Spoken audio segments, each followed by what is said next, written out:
Assalamualaikum warahmatullahi wabarakatuh. Nama saya Febri Erlangga dari kelas 2A12. Kali ini saya akan mempresentasikan hasil analisis keuangan perusahaan saya.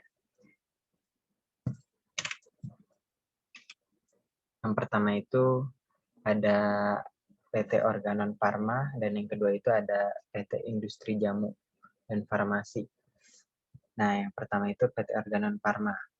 PT Organon Pharma itu PT Organon Pharma Indonesia dulunya memiliki nama PT Merck Sharp Dohme Pharma Tbk, merupakan perusahaan yang memiliki konsentrasi pada bidang pengemasan, pengolahan, serta pengembangan pada produk farmasi atau industri obat yang dapat dikonsumsi oleh manusia, hewan, serta hewan, kosmetik atau skincare, peralatan mandi, alat-alat pada rumah tangga, dan produk lainnya yang masih memiliki kaitannya dengan hal tersebut.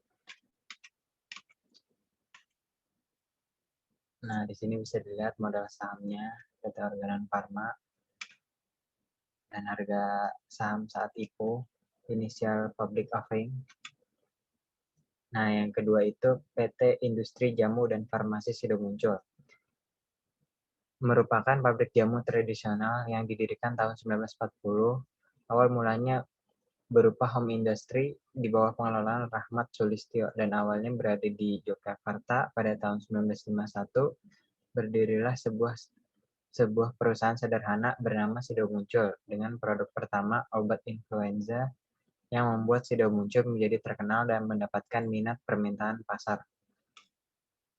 Nah, di sini bisa dilihat harga saham pada saat IPO, initial public offering, PT Industri Jamu dan Farmasi Sido Muncul. Nah, sekarang yang analisis. Risiko likuiditas PT Organon Pharma Indonesia timbul jika perusahaan mengalami kesulitan dalam mendapatkan sumber pendanaan. Manajemen risiko likuiditas berarti menjaga kecukupan saldo kas dan setara kas perusahaan pada tanggal pelaporan berdasarkan kelompok jatuh temponya dari sisa periode hingga tanggal jatuh tempo kontraktual. Pada PT Organon Pharma Indonesia, saat pengakuan awal, pinjaman diakui sebesar nilai wajar setelah dikurangi biaya transaksi yang terjadi. Selanjutnya, pinjaman diukur sebesar biaya perolehan diamortisasi, selisih antara penerimaan dikurangi biaya transaksi, dan nilai pelunasan dicatat pada laba rugi selama periode pinjaman dengan menggunakan metode bunga efektif. Sementara itu, Sido terus berinovasi dan meluncurkan 14 produk baru sepanjang paruh pertama tahun ini. Dari data terlihat tren naik uptrend. Secara analisa teknikal yang dibuat dengan menggunakan chart Nexus, maka terlihat pada uptrend setelah rebound di pertengahan Maret 2020. Nah, bisa dilihat di sini dari grafiknya, Sido adalah perusahaan yang memiliki manajemen yang baik di awal April 2020, sehingga Direktur Keuangan Sido Muncul revisi target pada penjualan dan laba bersih untuk 2020 setelah menganalisis dampak dan risiko dari COVID-19. Target pertumbuhan minimal 10%, diekspektasi cenderung flat.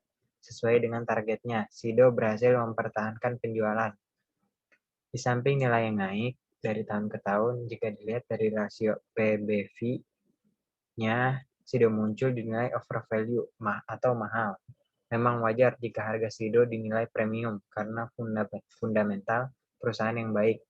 Dividen yang rutin juga menjadi daya tarik dari perusahaan ini jika saat ini Sido dinilai terlalu mahal. Ini tentu saja dikarenakan perusahaan ini berkualitas bagus. Jika ingin open position momentum, mendapatkan harga diskon adalah salah satu pilihan. Nah, di sini bisa dilihat juga grafiknya. Pengurangan liabilitas berdampak pada turunnya beban keuangan yang pada akhirnya memperbesar laba bersih. Kenaikan laba bersih rupanya juga ditunjang dari efisiensi beban penjualan yang juga terus menurun. Alhasil margin laba bersih terus meningkat. Meski margin laba kotor turun dari 18% di 2018 menjadi 14% saja di akhir 2020.